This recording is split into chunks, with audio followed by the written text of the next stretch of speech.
At this time, we're going to ask the University of Central Florida to come up to the front table, please.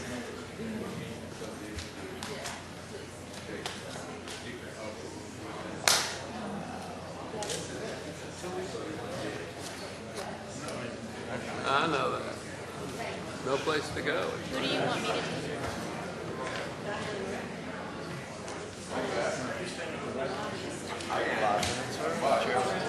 We can't be. You're rocking, man. No, not really. I got 5. Oh, they start at 5. You know, in my mind, it's supposed to be over at 5. Yeah, I'll be glad to. Where is it? On the right or left? It's on the right-hand side. It's on the right-hand side going out. Past it? I like the way you think. Like 4 seats. What would you like?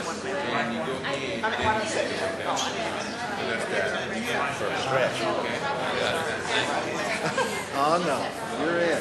You're the Velvet Glove.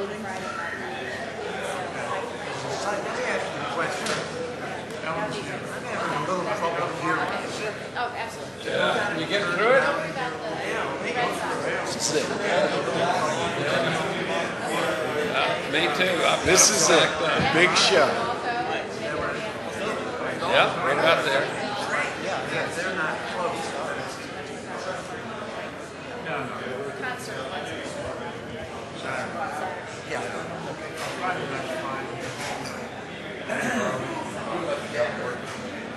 Not gonna look too dapper when you get out there and rain, man. Did you bring your umbrella? Yeah. Did you bring your umbrella so you can help me? I'm not sure. I just said that.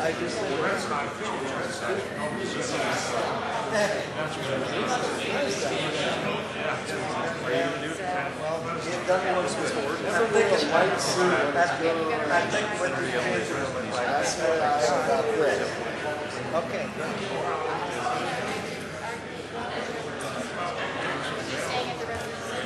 Don't worry. He's leaving. I'll get to it.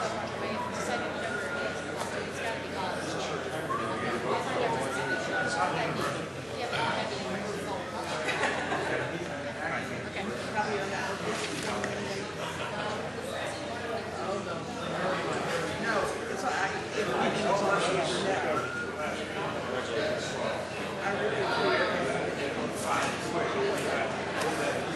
We'll be back on some board.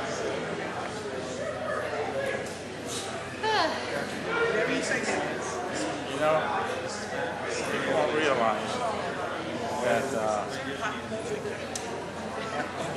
going to a school with 55,000 students is a problem. Or 25 or 27,000. Plus, you went to Columbia. Columbia College, which is the undergraduate of Columbia University, 2,400 students. That's awesome. And our classes were, I had Van Dorn for history, I had Trilling for humanities. It's more of us. We can talk to our professors. We learn. So there's a good thing with the new college being small. Our daughter went to, our granddaughter went to Georgia. Our daughter Ellen went to USF. I noticed something that I The basic part, what makes a school great is faculty. You know that. And because it's great faculty, it's a great school.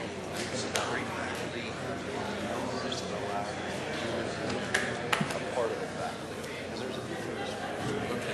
Having people.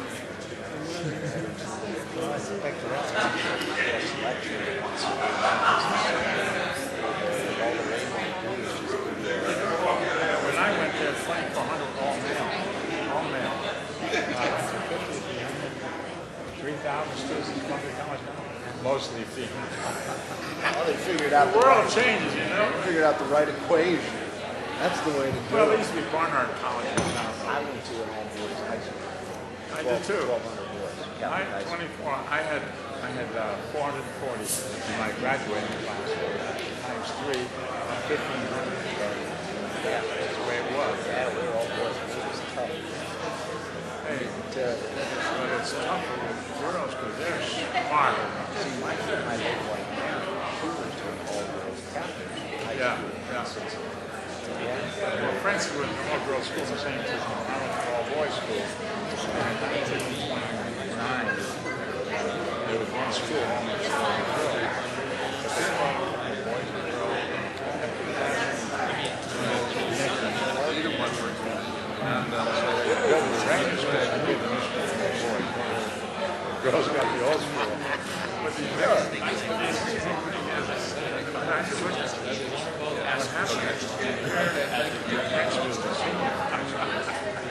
They 2 days before graduation, one of her girlfriends drove up with her car and her boyfriend was in the car.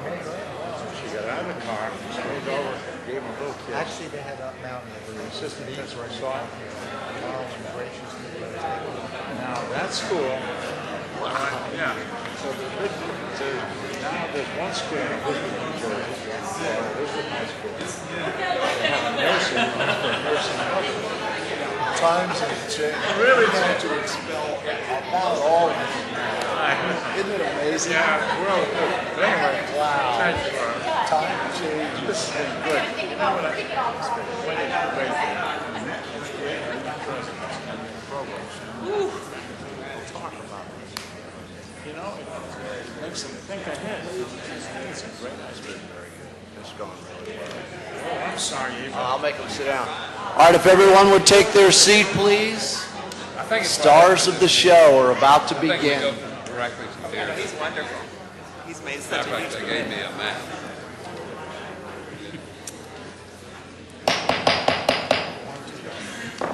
We are going to get started again, and it certainly is it's my pleasure to invite Dr. Hitt to come to his table and have an opportunity to tell us about the University of Central Florida.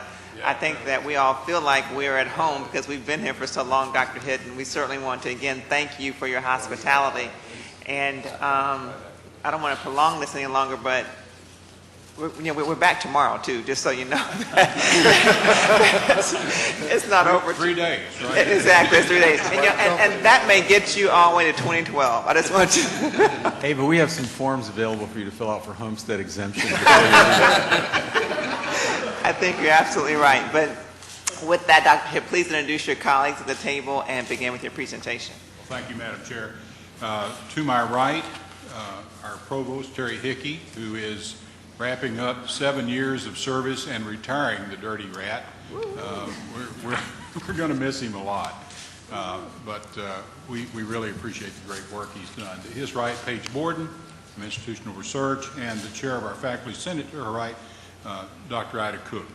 To my left, and this is the only time I can say that about this fellow our chair, to my left, Chairman of our board, Rick Walsh. We're delighted to have some time to talk to you about the University of Central Florida, but we do have fixed in our minds that we stand between you and dinner and a drink right about now, so we'll try not to go on too long. How we think about or conceptualize the things we do has a very important influence on them. The context or way of thinking about our university and what it does that has influenced me over the last couple of decades really is a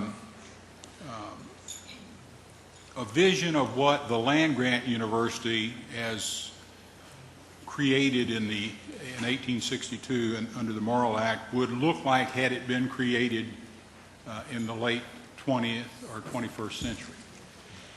Think about it. The land-grant university focused on generating new knowledge, especially in fields like agriculture and engineering, but it was a real university. It transmitted that new knowledge to generations of students, and it applied the knowledge that it generated and transmitted. So it was, I believe, the first institution in the history of higher education to combine the discovery, the transmission, and the application of knowledge in one institution. And I think that explains a lot of the power that the concept of the land-grant university had. In our own state, of course, we've got the University of Florida and Florida A&M, both as land-grant universities, and we can see the many ways in which they have bettered the lives of Floridians over the many years they've been in existence. But think about that land-grant ethos: teaching, research, service, generating knowledge, transmitting it, and applying it in ways that benefit not necessarily the whole state, but in our case, the central part of the state. If we were really a land-grant university, of course we don't do agriculture, we do a lot of engineering, but we would be looking for ways that we could discover knowledge that was very useful to Central Florida, transmit that knowledge to our students, and apply it in ways that bettered the lives of people here in Central Florida. And that is, in fact, what we've been doing since 1992, and I would submit before 1992, but I date a lot of things from then, since that's when I became president. We are, as the land-grant universities are, of as well as in the area we serve. We self-consciously serve the economy and the people of Central Florida. It's an 11-county area of about 3.6 million people. It's the third largest metropolitan region in our state, and we are the sole residential research university in Central Florida. We directly influence about 26,000 jobs with an annual economic impact of more than $2 billion. If you add the adjacent Central Florida Research Park, started by UCF people, you can add, you can double that economic impact to more than $4 billion and look to 46,000 jobs that are impacted. That research park has over 100 companies in it and who employ about 11,000 people. So it has quite a reach of its own. The mission then is to develop research that serves our city-state, Orlando, to provide access to affordable, high-quality education for the citizens of Central Florida and to support the economic development of the Orlando city-state. We do that in 11 sites and 5 joint-use facilities, 4 of which are at consortium member institutions. Now, we have in Central Florida a consortium of 4 community colleges or state colleges: Valencia, Seminole, Lake Sumter, and Brevard. And we have joint-use facilities with all of them, plus one at Daytona State College. And we provide undergraduate and graduate degrees for place-bound students at an affordable cost. Our draw for our general student population, of course, is international, and certainly statewide in big numbers we draw highly qualified students. If you look at our delivery system, if you will, we've got a large and diverse campus that we are on right now here in Central Florida, more than 173 buildings and 8.6 million square feet. We have about 10,000 dormitory or residence hall beds that we either own or influence through affiliation agreements, and amenities like a 45,000-seat stadium, a 10,000-seat arena, and state-of-the-art classrooms and performing arts facilities. A new center for the performing arts is, in fact, under construction as we speak. Additionally, we have here in the Orlando area the Rosen College of Hospitality Management, which serves about 3,000 students. Downtown Orlando is the home of our Center for Emerging Media, which is the center of a new creative village that the city of Orlando is developing. Our mayor, Buddy Dyer, is a real proponent of that. The city gifted facilities to us and paid a good bit of the cost for their renovation to make them usable for partnership efforts that we have with Electronic Arts and House of Moves, among others. If you take a look at our Professional Development Center downtown, it's a great site for educating executives who work in that area. And then, of course, we're very, very proud of our new health sciences campus out at Lake Nona, which has become the centerpiece of the new medical city. I'll have more to say about that in just a while. The sites that we see away from the main campus here are situated where the people who attend them need them to be. Hospitality management is out close to International Drive and the Orlando Convention Centers. It's close to the tourist attractions where a lot of the internships and other experiences that are valuable to its students are located. The Center for Emerging Media downtown, of course, is right there at that creative village and so forth. If you play along with me with my idea of the three aspects of our mission: discovery, transmission, application of knowledge. Let me share with you some information that will help you get a sense of who we are. I would say that research funding is probably a good proxy for faculty research efforts, the discovery of knowledge. And you can see here that from 95 to 2010, we've had quite a progression in our research funding, going from about, well, the high 30s, 30 millions, up to what will be level this year of more than $130 million in extramural funding for our research. That's good progress. We think much more is ahead as the medical school and other research endeavors come online. If you think about the New Florida initiative, we might say that we've been doing New Florida before New Florida was cool. We've been at this similar efforts for at least as long as I've been at UCF, which is more than 18 years. One enterprise that we've had that really is a kind of a centerpiece for these efforts is the Florida High-Tech Corridor. And that was founded in 1996, and it's a consortium today of three institutions. USF and UCF were the founding partners, but more recently we have added the University of Florida to the mix, and they are full partners. If you look at what we do, we have developed a good council that has members from 3 universities, 14 community colleges, 23 county governments, and a lot of people from private industry and business.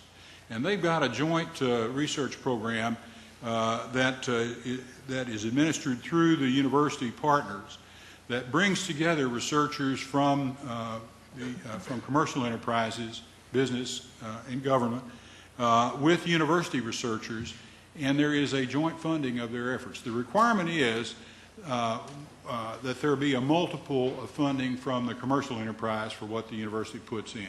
In our case, it's about 2 to 3 to 1. I think that holds pretty well for University of South Florida, and I know that's that it holds that ratio holds very well at University of Florida. If you look at the cumulative totals in this table, you can see that it's become pretty impressive with the total match of $855 million. And the estimate is that if you look downstream from the efforts, the joint research efforts that we're talking about funding here, there's an ongoing economic impact of around $700 million a year. 600 companies have been involved.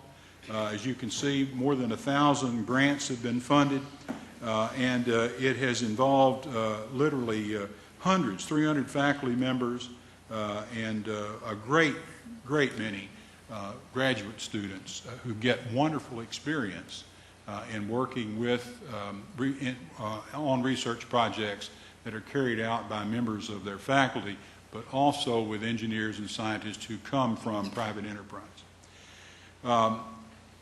If you think about our research efforts, we understand that as a young institution that is still developing, we have to be niche players. We can't do everything. We've got to pick our opportunities.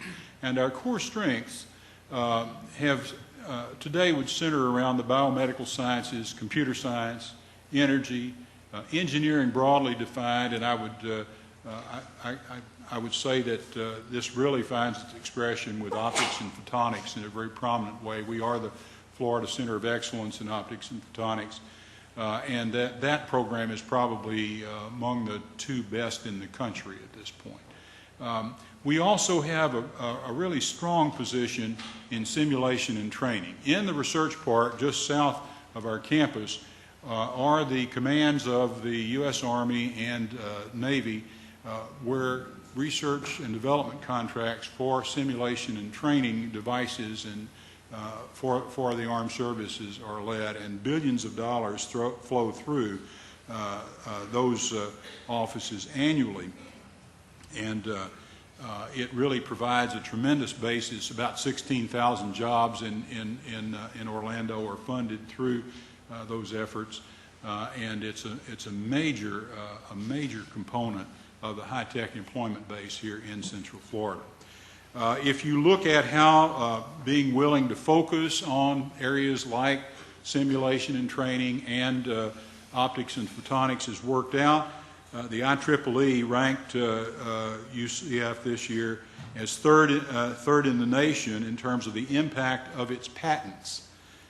We were beaten out by the University of California system and by the University of Texas system. So our little 40-plus-year-old university was third in that ranking by IEEE, which is a very respected scientific organization, engineering organization. If you think about that other part, the second part of our mission, the transmission of knowledge. One thing you learn quickly about UCF is it grows very fast. We are now this fall we were at 53,200 students. When I arrived in 92, we had 21,200 students. And I think, looking around the table, Charlie Edwards, I believe, was on the Board of Regents at that time. And you can remember, we were, it was clear there was a lot of potential here, as there still is. But it was a pretty raw operation compared to what we have today. But we've always had some pretty good students, Chairman Walsh being one of them at one time. And I was pleased this spring that we conferred the 200,000th degree that we have offered. And they tell me that in August I will confer the 150,000th that my 150,000th degree in the 18-plus years that I've been president. I guess that's a pretty good sign you're getting old. If you look at the headcount enrollment graph here, you can see the progress. It's been pretty much consistent over the years. We're very pleased with our first-time in college retention rate. It has grown up to close to 90% with the freshman to sophomore return rate is almost 90%. It's about 87%. And we're happy that it keeps increasing. We think that for a metropolitan university, this is a pretty good result, although it still leaves us room for improvement. Same thing I would say about the 6-year graduation rate. You can see that when we started really working very seriously on it in the late 80s, early 90s, we were down in that 40 to 50% range, and it's risen now to about 63%. So we're very happy with that progress, but again, there is still a lot of room for improvement. One thing that has been a source of some satisfaction and also a little bit of concern for us is the progress of the fall FDIC SAT average, the class average. This last fall was 1,225. Of course, that compares to a statewide average of 995. We like to see more able students attracted to the institution coming in, but I have to say, you do have to be concerned a little bit about whether we are turning away students who could do really fine work in a number of the programs at the university. We get about 30,000 applications for admission each year, a little more than that actually, and we accept only about 46-48% of those. So it's good news, bad news story in a way. I guess I'll stick with bragging rights over concern over whom we may be turning away, but I tell you that as president of the Metropolitan University, I have some concerns about how lofty a number we ought to be shooting for there. Minority enrollment is now at 33%. We've seen very rapid increase in the number of Hispanic students and steady progress in terms of the number of African American students, percentage of African American students. And their success rates are very, very close, and in some cases a bit better than the success rates of our white students. So it's not just a case of increasing numbers. We've been able to add very able students from various ethnic and racial minorities as well. I want to talk a little bit now about that application part. We are an institution that really focuses on partnerships, and we have found that it is through partnerships that we're able to achieve our greatest and most significant successes. I mentioned earlier the simulation and training industry.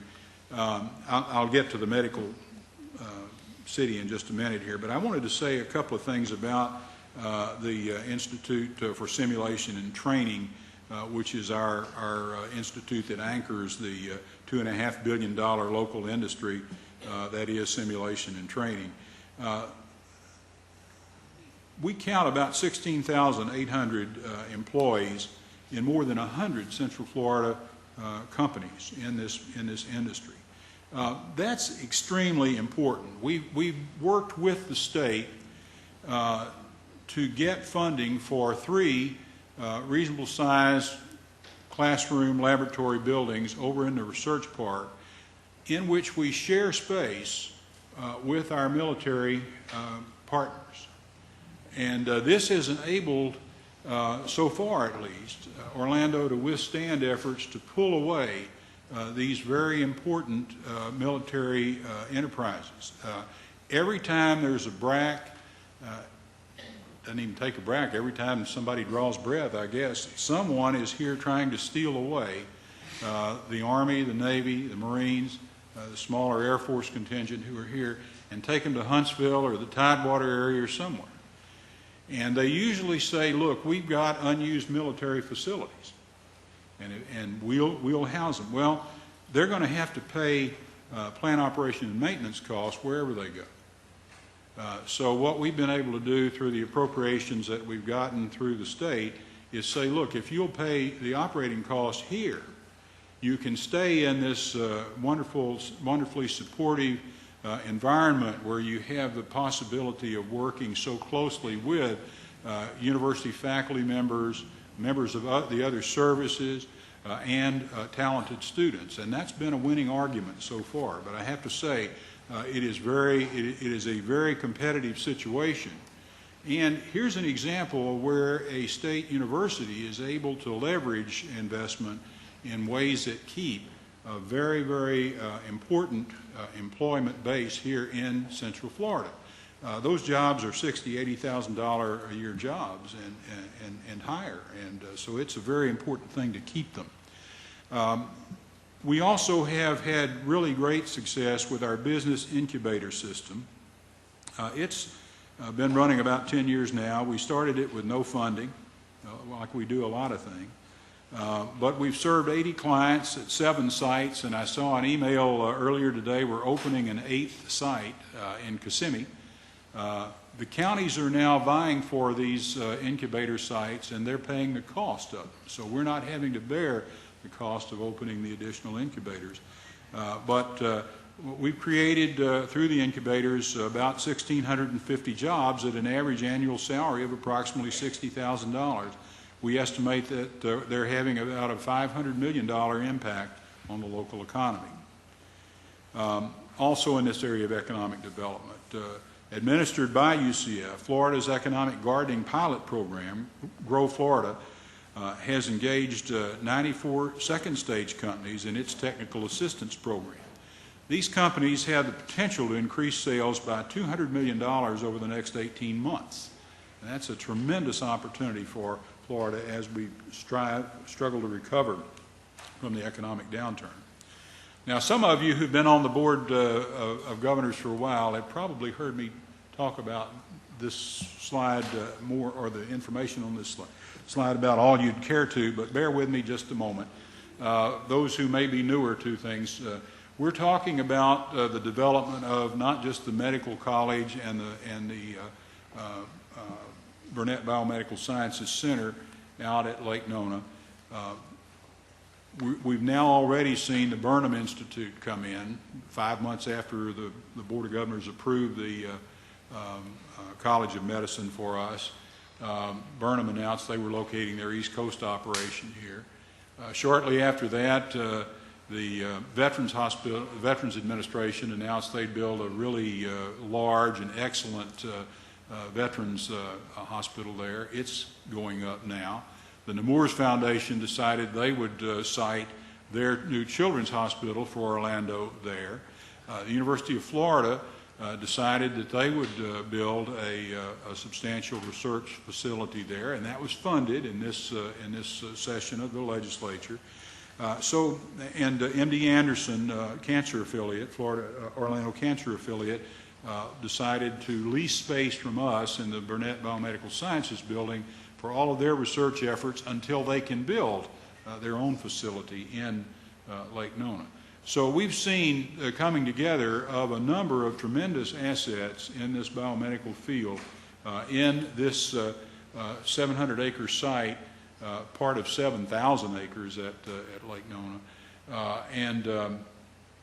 The projections that Arduin, Laffer, and Moore econometrics made were that by year 10, we would see 30,000 new jobs created out there with an annual wage base of $2.8 billion and a $7.6 billion annual economic impact here in Central Florida.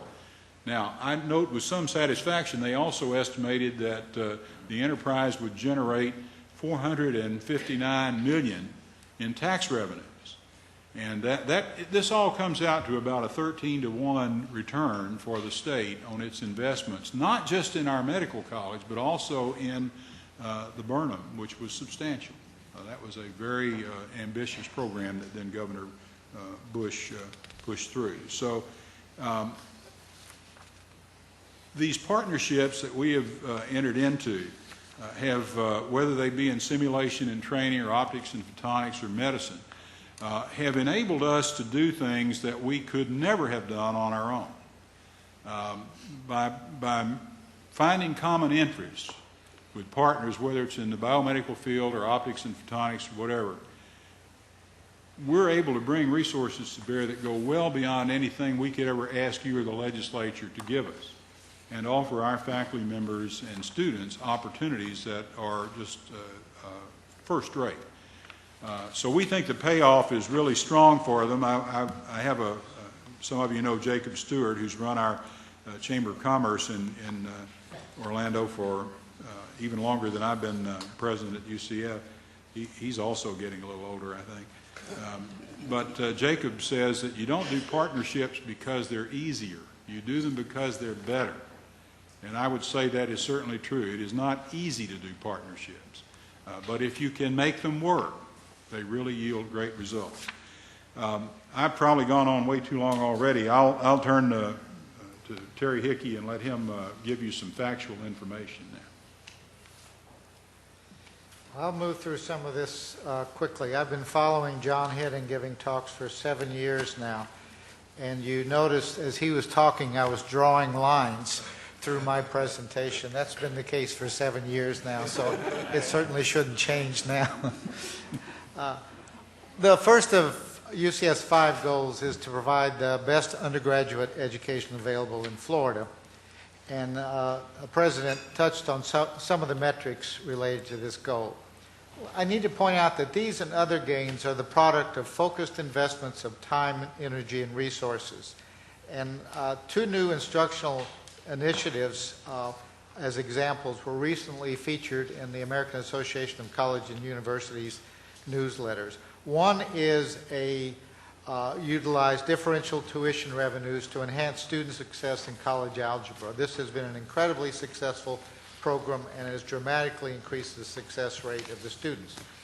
More recently, we are using differential tuition revenues to support a highly successful undergraduate education initiative for English composition. This initiative utilizes updated curriculum, smaller class size, and enhanced student access to the University Writing Center to improve students' ability to write. We are now expanding this to include a new academic department of writing and rhetoric and a new interdisciplinary initiative designed to improve students' writing across the disciplines. This combination of activities will hone students' writing skills throughout their time at the university and serve them well when they enter the workforce.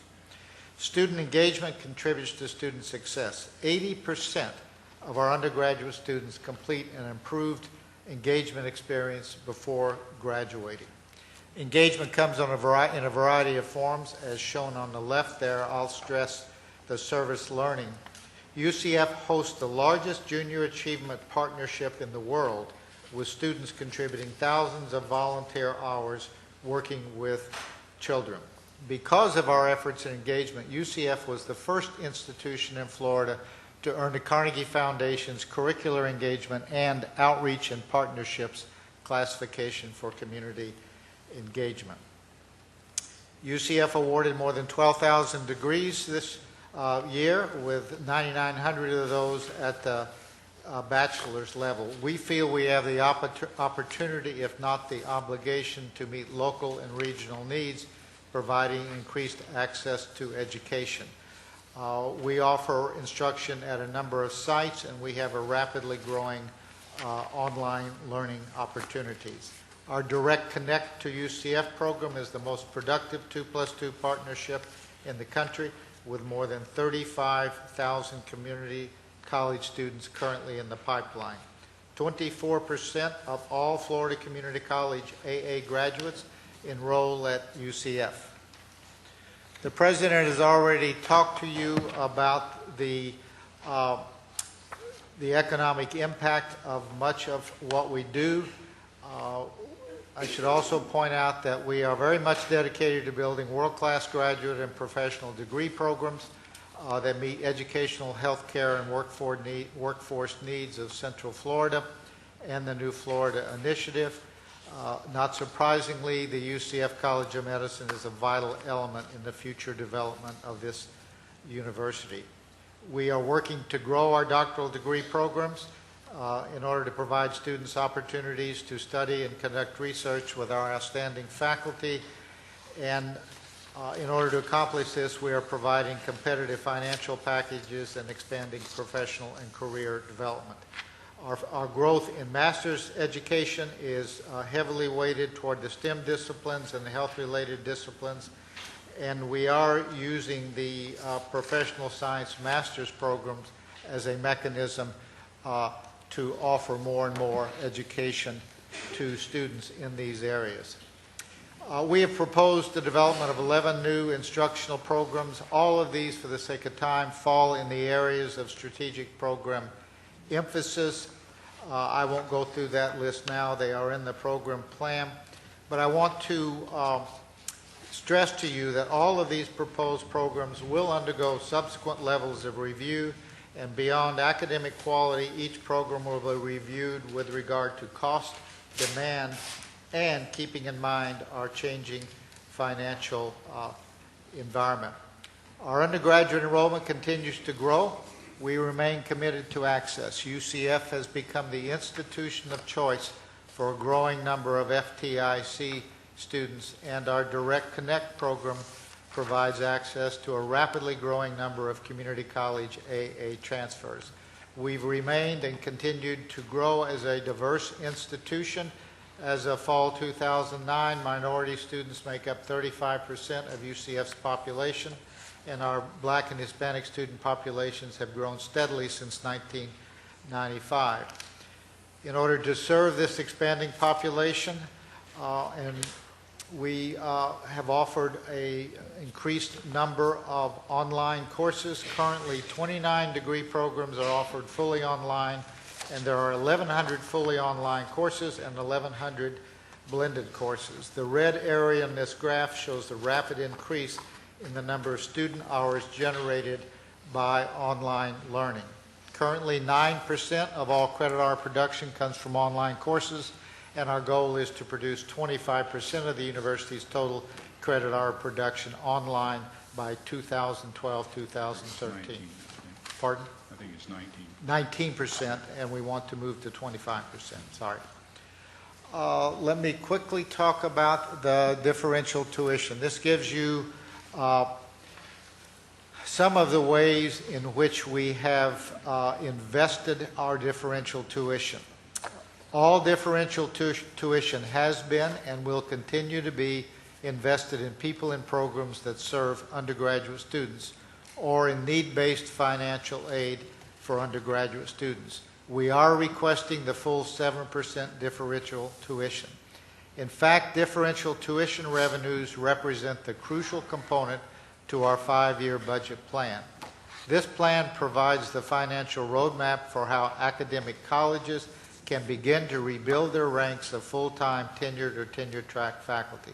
Every dean and every department chair clearly understands the relationship between undergraduate credit hour production and the distribution of differential tuition revenues. Differential tuition has helped us lessen the impact of the recession on our undergraduate students, making it possible for them to get their courses they need in order to graduate in a timely manner.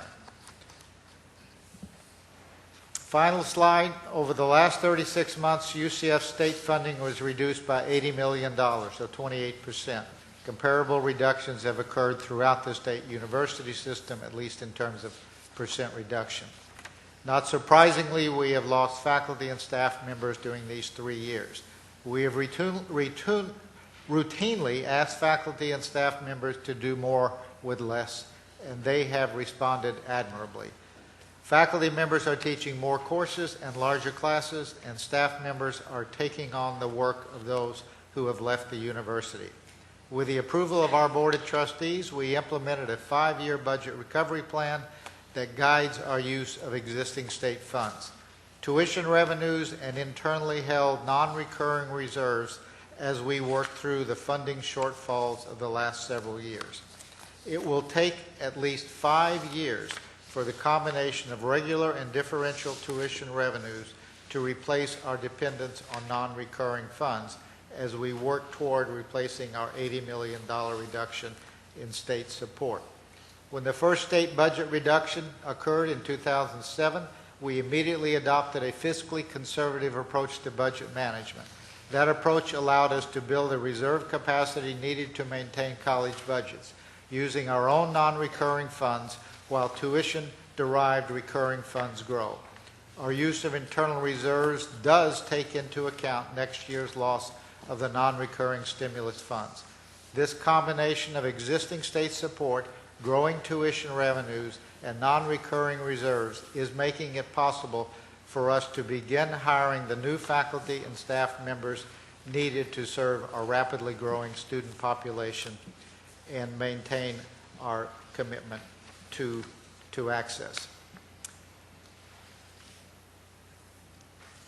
I think I can stop there. That summarizes the amount of time, so I think that summarizes where we are at this point.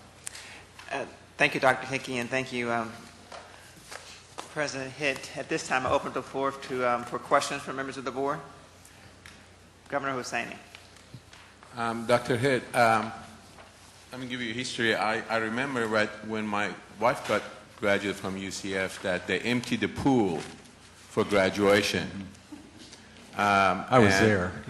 Well, so Pull the plug. people usually talk about UCF before John Hitt and after John Hitt. You have done just an unbelievable job growing the University of Central Florida in this region.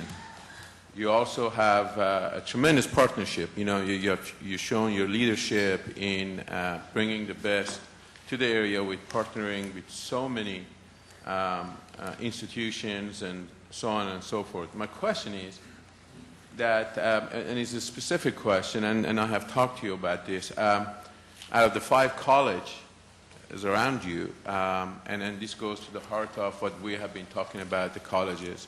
You have partnership with 4 of them. I mean, direct partnership about, I've read in a paper just recently, once they finish those colleges, they come directly to UCF. Also, you have grown the university from 21,000 students to 53,000 students in the last 18 years. Volusia Flagler County, which is one of those 11 counties you serve, have over 600,000 people live there. And in the last 10 years, I believe that at one point you had, and this is from your own staff, 1,100 students, and today there it's over 700 students, and the counties, both of those counties, are growing rapidly. And I totally understand the relationship that is between the university and the college, but I also believe that the need of the community comes first, the people of those community, and it should not be dependent on one person. I really believe that University of Central Florida really need to consider grow that area and be more involved with Volusia Flagler County, because so many of our students drive from those areas into Central Florida here, including my wife's nephew, which he lost his life when he was driving back. He came registered here, and the very next day when he was driving back to get the rest of his belonging at age 18, a football player, and broke, stopped in the traffic. So he was not driving, he was not, a tractor trailer hit him from the back and broke his neck and killed him instantly. I invite you to have a part of your program and commit to Volusia Flagler County and come to that area. There will be a change. There will be a change in Volusia Flagler County. We will not let one man stop university as good as University of Central Florida to grow in Volusia County, but we also need to have a commitment from you that to come and serve that area. Those kids need to have University of Central Florida in that area, 600,000 residents of Volusia Flagler County, which is growing in a rapid pace. So I think it's hugely important for you. I understand the many partnerships you have done. And in some areas, I believe that if there is no partnership, if you can make partnership, I think University of Central Florida owe it to the people to go in there and grow their programs. And I think we could use that in Volusia Flagler County. Well, we retain our commitment to Volusia County. I would agree with you that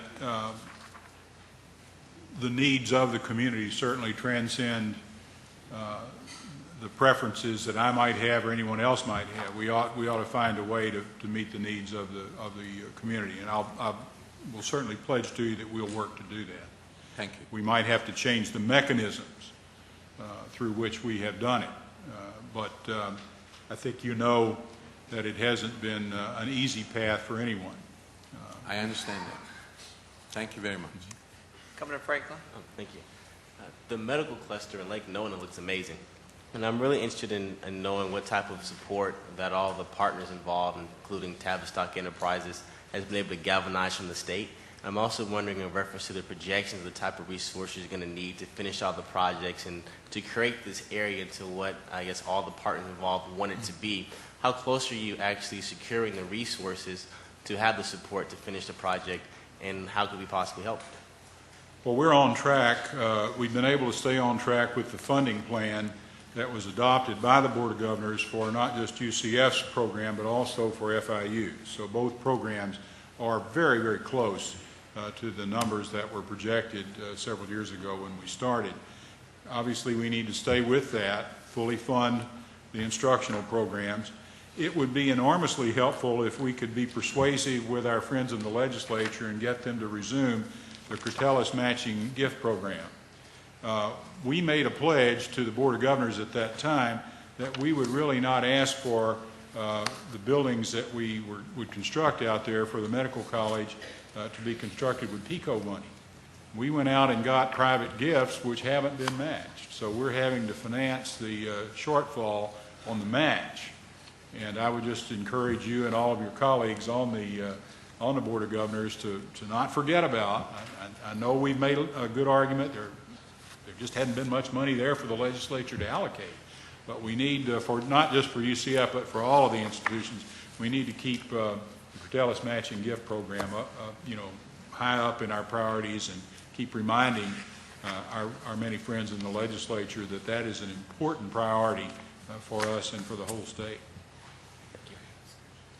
Governor Tripp? I just have a little bit of trivia. There was a time, I go to Maine in the summer. There was a time when there was a man who was in the administration at the University of Maine, and they were looking for a new president, and they asked this man to step in as the interim president, but they made this great decision that the interim president could not apply for the job. And so I've been told by the people of Maine that they hired someone who turned out to be a great failure. And of course, President Hitt came to Central Florida and has been just a boon for our state. So that's a little bit of trivia, and we're glad to have you. Well, it's a story that has some truth to it, not all of it. As do most of Governor Tripp's stories. Well, no. I'm sure he's repeating what someone said to him very accurately. Let me just say, Governor Tripp, that their enforcement of that provision, that the interim president couldn't become president, probably the best thing that could have happened to me. Yeah. Because I promise you, at that moment, a number of us were really tied up in some projects up there, and if they had offered me that job, I would have accepted it and wouldn't have become a candidate for the presidency here. And my former boss at Maine, Dale Lick, was then president at FSU. He called me up one afternoon and said, "Do you really think you want to be a president somewhere?" Because that had been a question in my mind. I said, "Dale, I think I do." And he said, "I think the best job in the United States for you just opened up. It's at the University of Central Florida." And I really knew almost nothing about UCF. And I said, "Well, I'll trust your judgment, Dale. Why don't you nominate me?" And the rest we all know. And I'm convinced that Dale was right, that this was the best job I could possibly have found at that time, and I've been eternally grateful that I've had the opportunity to be in this situation here. Any other questions? Hey, if I could, just for 1 second, let me introduce one of my colleagues who's here tonight, Tom Yoakum, who's the vice chairman of our board of trustees, just joined us, and I want you to say hi to Tom. So good to see you, Tom. I understand that your student government president is also here? Is Mike here? He was. I didn't. Okay. Yeah, Mr. Mike Kilbride, the Mike student body Kilbride. president, member of the board of trustees here at University of Central Florida. Thank you so much. I have a question. Yes, ma'am. You talked about your rapid growth since you've been here from the 20s to now the 50s. And I was looking, and through your presentation, I didn't get an idea of, and maybe you said this and I just missed it, and it may have been during Dr. Hickey's presentation. So is it that you have plans perhaps for continued growth? Yes. To go, and do you have an idea of where you're going to cap it? Well, I'm not convinced that if you grow the right ways that there is some limit that you have to impose. We've been trying to estimate what the carrying capacity is of this campus we're on right now. And when the earlier studies were done, they said, well, 50,000. Well, we're in the low 40s now, so that might imply we're about 80% of the way there. But they certainly didn't envision at that time, in the early 90s, that 19% or 25% of your instruction would be done online. And as we've tried to find what the real limiting factors are, I'm embarrassed to say the one that we're clear about is the capacity of the arterial road supply. I don't know that there is a natural limit if you organize the right way and have the right systems of student support, the right design for your campus, if there is a natural limit, I'm not sure what it is. If we find it, we'll sure stop there or before there, but I haven't identified one so far. I think, excuse me. I think it's a real surprise to people when you think of online learning. Some people equate that with distance learning. A significant number of the enrollments in our online courses are students sitting in our dormitories or our residence hall here, taking the course that way in order to piece together their education, which keeps some of the stress off of our classroom space, which gives us more capacity to expand. Do they sign up for the online first, or do they sign up for the class and then they just Our online sections fill up first. They know what they're getting when they sign up, but they choose them before in larger numbers. Dr. Solano? I believe I can recall a time when you folks were teaching in movie theaters, and you were teaching at midnight and things like that in order to be able to provide the sections and things students needed. Is that still the case? No, we don't teach in the movie theaters anymore. And the online option has really taken a lot of the pressure off, I must say. No class starts before 7:30 at this point, I think, and they're all over by, about 10 at night, Terry? I think so. So we're not teaching. Although, and there are some disciplines where both faculty members and students like to work in the wee hours. And there has been some attempt, for instance, in computer science over the years to offer classes that start after midnight. I don't think I would want to sign up for one, but if you've got faculty members and students who do, we'll try to accommodate.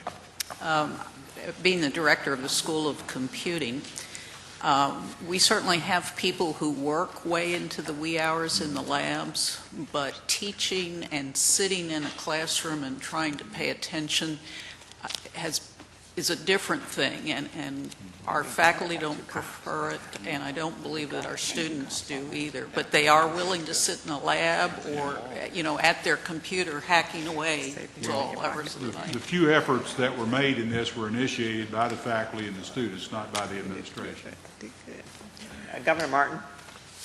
Dr. Hitt, a number of your colleagues have talked about special programs for student advising programs, and I was wondering, how do you address that here at UCF? Any particular programs you have addressing the student advisory issues?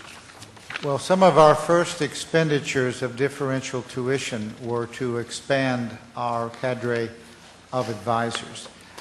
We really worked very hard in the first year for, it's almost intrusive advising, so that we get students started on the right track. And then now with the tracking programs that we're putting in place to follow students through so that we can continue to advise, we recently increased, again using differential tuition, we've given the authority to hire an additional 5 advisors.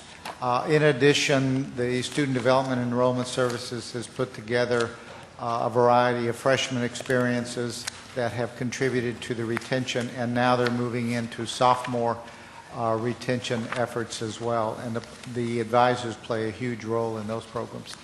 If you talk to people who are involved in student advising, academic advising across the system, it certainly wouldn't be unique to UCF.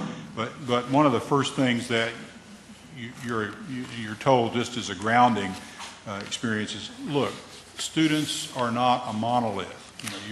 You look at students who are at risk. You work with you take different approaches for different groups of students. And concentrated efforts to segment the market, if you will, and be sure you're doing the right things with the right groups do produce better student learning, better student retention, better student graduation rates. So we tried to do that with we've got some really talented people who work in that area, and it's produced good results for us. That's one reason I wanted to show you the 5-year or more graphs, 5, 10, 15-year graphs on some of those measures of student success, because I think it shows commitment and the results you get from sustained, well-directed efforts. Thank you. So given that a part of your, I guess your course offerings you do through online study, can you give a ratio, and this may be a Dr. Hickey question, for your direct instruction, what your, I guess, average ratio is as far as instructor to student? Is that something you can do? With the overall student to faculty ratio? Yes. We're the highest in the system at this point. We're around 31 to 1. Okay. And that's a real ongoing concern for us. Questions about continued growth really result, if you look at our published plan, our growth, we're projecting growth of less than 2%. That's limited really by resources. We've got to be able to get more full-time faculty members hired. If we could get the funding any way at all to hire more faculty members, you've heard this all day and yesterday, we certainly could do more by way of providing access. We say UCF stands for opportunity, and I would say that the quintessential opportunity that we and every other member of the state university system provide is the opportunity to transform lives. The students to come here and by hard work, application of their talents to transform their lives for the better. It happens on all 11 system campuses, and if we could possibly find a way to get more funding for instruction, put whatever restrictions people want on it to hire faculty members who will teach. That's probably the best thing that could happen to us in this system. I noticed in your statistics an increasing reliance on instructors and lecturers, and that kind of speaks to, I think, what you're saying, and I found that interesting. It's a necessity, interesting. not a choice. Right. Yeah. I found that interesting. I'm not sure that we got equivalent data from the other institutions, but it would be something that would be interesting to look at. Well, the last slide that I had up there showed that you were very astute to Right, yes. see that. And that's the reason why we are insisting directing deans and chairs to use the new differential tuition they earn, use as much of it as they can to hire more tenured track faculty members, because we do want to reverse that. We're also working in some areas to create a cadre of multi-year appointments for instructors who are outstanding instructors who we want to give some permanence to their employment, because they do a tremendous job for us. But the balance, the financial stresses have created imbalances in the system that we are working hard to correct. I can't, the 5-year budget plan is exquisite. I had a role in developing it, that's why I say that.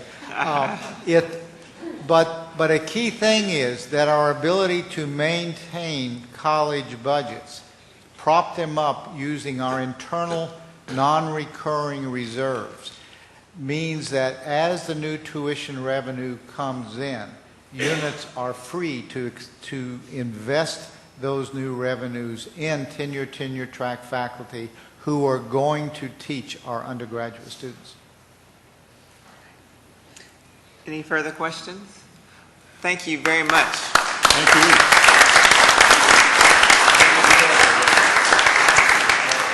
I think we have just a few housekeeping matters for this afternoon as well as for in the morning. Is that correct, Mikey? Okay. I guess we can leave our things here. We start in the morning at 8:30. And this evening we're the guests of President Hitt.